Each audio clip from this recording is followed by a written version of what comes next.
Iginiit po ni Pangulong Rodrigo Duterte na hindi giyera ang sagot sa sigalot ng Pilipinas at China sa West Philippine Sea. Kaya nakiusap ito kay dating Pangulong Fidel Ramos na pamunuan ang bilateral talks sa China. Tanggapin naman kaya ito ni FBR? Umaaksyon si Faith Del Mundo. Rodrigo Roa Duterte. Panauhing pandangal sa testimonial dinner ng San Beda Alumni Association sa Club Filipino, si Pangulong Rodrigo Duterte. Binigyan siya ng Benedictine Medal at Plaque of Appreciation bilang unang Pangulo ng bansa na galing San Beda. Sinamantala naman ni Duterte ang pagkakataon para talakayin ang desisyon ng UN Arbitral Tribunal sa sigalot sa West Philippine Sea. Just like China, war, it is not an option. So what is the other side?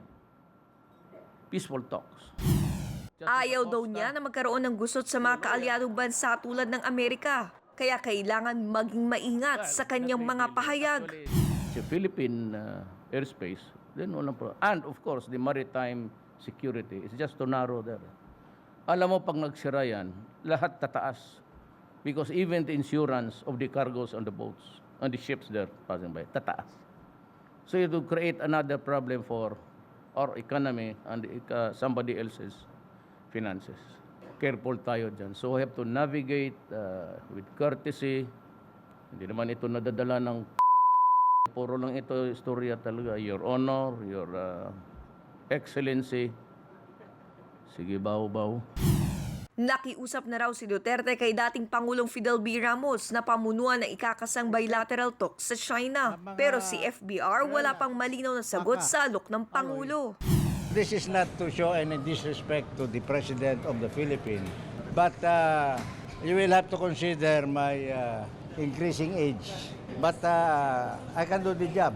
However, I have bigger commitments in terms of peace in the world and sustainable development.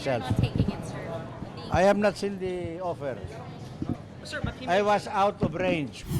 Bukod sa isyu ng West Philippine Sea, binigyang diin ng Pangulo ang kapayapaan sa Mindanao at pagsugpo sa iligal na droga at katiwalian.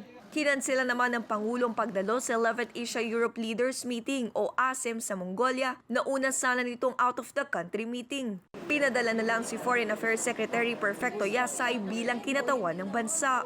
Umaaksyon, Faith Del Mundo, News 5.